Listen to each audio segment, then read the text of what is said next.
জয় যিশু। প্রথম পাঠ রোমীয়দের কাছে প্রেরিত পলের পত্র হতে বাণী পাঠ।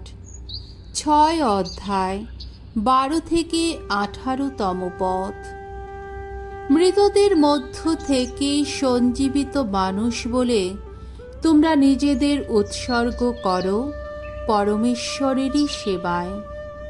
প্রিয়জনেরা, পাপ তোমাদের মরণশীল দেহটার মধ্যে যেন রাজত্ব না করে, তোমাদের যেন দৈহিক কামনা বাসনার গোলাম করে না রাখে।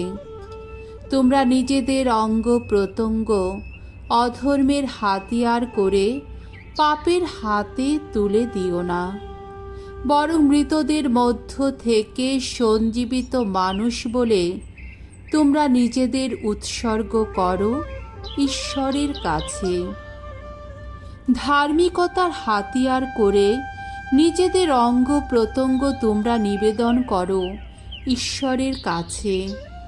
দেখো, পাপ তাহলে তোমাদের ওপর আর কোনো কর্তৃত্ব করতে পারবে না, কেননা তোমরা তো বিধানের অধীন হয়ে থাকা মানুষ নও, তোমরা তো বরং ঐশ্ব অনুগ্রহেরই অধীন।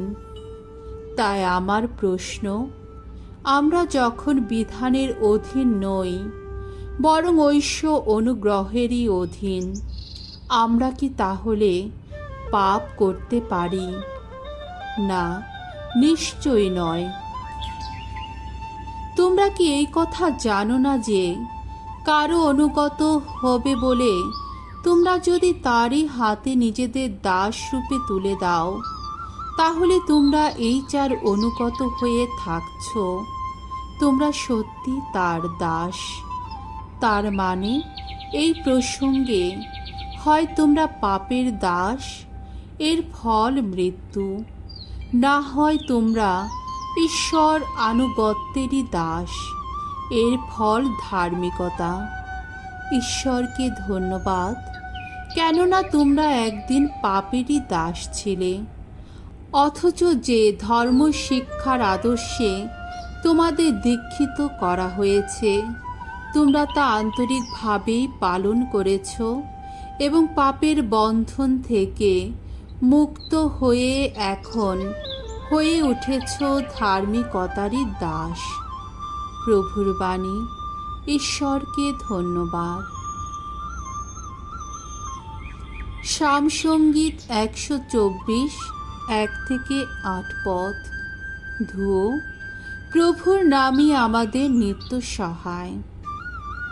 ভগবান যদি না আমাদের পাশে থাকতেন, এখন এই কথা বলুক ইসরায়েল।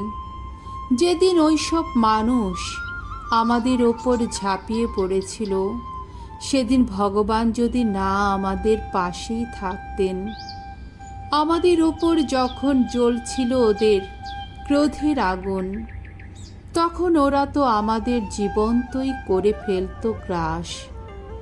সেদিন জলরাশি এসে আমাদের ডুবিয়ে দিয়ে যেত, আমাদের ওপর দিয়ে ছুটে চলে যেত খরস্রোত, আমাদের ওপর দিয়ে সেদিন তো ছুটে চলে যেত মত্ত জলরাশি।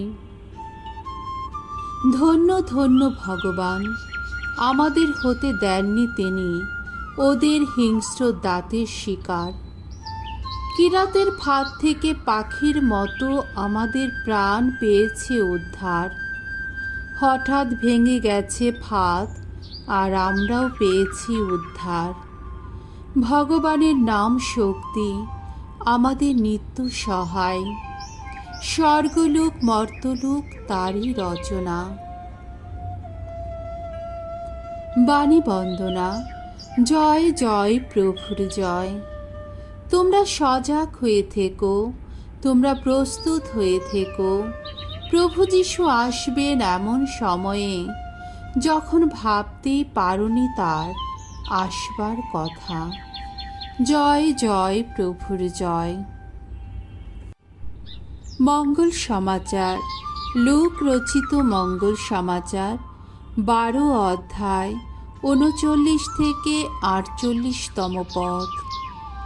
যাকে বেশি দেওয়া হয়েছে তার কাছ থেকে বেশি চাওয়া হবে। যিশু একদিন তার শিষ্যদের বললেন, এই কথা তোমরা কিন্তু নিশ্চিত বলেই জেনে রাখো, চোর যে কখন আসবে তা যদি গৃহকর্তা আগে থেকেই জানতেন, তাহলে তিনি নিশ্চয়ই নিজের বাড়িতে শীত কাটতে দিতেন না। সুতরাং তোমরাও প্রস্তুত হয়ে থেকো, কারণ মানবপুত্র এমনই এক সময়ে আসবে যখন তোমরা তার আসবার কথা ভাবছই না। পিতর তখন বললেন, প্রভু, আপনি কি আমাদের লক্ষ্য করেই এই উপমা কাহিনীটি বললেন, না সকলকেই শোনালেন? প্রভু তখন বললেন, কে তাহলে সে বিশ্বস্ত বিচক্ষণ নায়েব, যার উপর মনিব তার সমস্ত লোকজনের ভার দিয়ে যাবেন, যাতে সে ঠিক সময়ে তাদের খোরাকের ব্যবস্থা করে। ধন্য সেই কর্মচারী যার মনিব ফিরে এসে তাকে সেই কাজে ব্যস্ত থাকতে দেখবেন। আমি তোমাদের সত্যি বলছি, তিনি এবার তার সমস্ত সম্পত্তির ভার তারই হাতে তুলে দেবেন। কিন্তু সেই কর্মচারী যদি মনে মনে ভাবে, আমার মনিব তো বাড়ি ফিরতে বেশ দেরি করছে, আর সে যদি তখন দাস দাসীদের মারধর করতে শুরু করে আর খেয়ে দিয়ে নেশা করে মাতাল হয়ে ওঠে, তাহলে সেই কর্মচারীর মনিব এমনই দিনে এসে পড়বেন যখন সে তার আসবার কথা ভাবতেও পারেনি। তিনি আসবেন এমনই এক সময়ে যে সময়ের কথা তার জানা ছিল না। ফিরে এসে তিনি তাকে টুকরো টুকরো করবেন, তার স্থান তিনি ঠিক করে দেবেন অবিশ্বাসীদেরই মধ্যে। যে কর্মচারী মনিবের ইচ্ছা জেনেও সব কিছু প্রস্তুত রাখেনি আর মনিবের ইচ্ছা মতো কাজও করেনি, তাকে বেশ কয়েক ঘা চাবুক মারা হবে। কিন্তু মনিবের ইচ্ছা না জেনেই যে মার খাবার যোগ্য কোনো কাজ করেছে, তাকে অল্প কয়েক ঘা মাত্র চাবুক মারা হবে। যাকে বেশি দেওয়া হয়েছে তার কাছ থেকে বেশি চাওয়া হবে।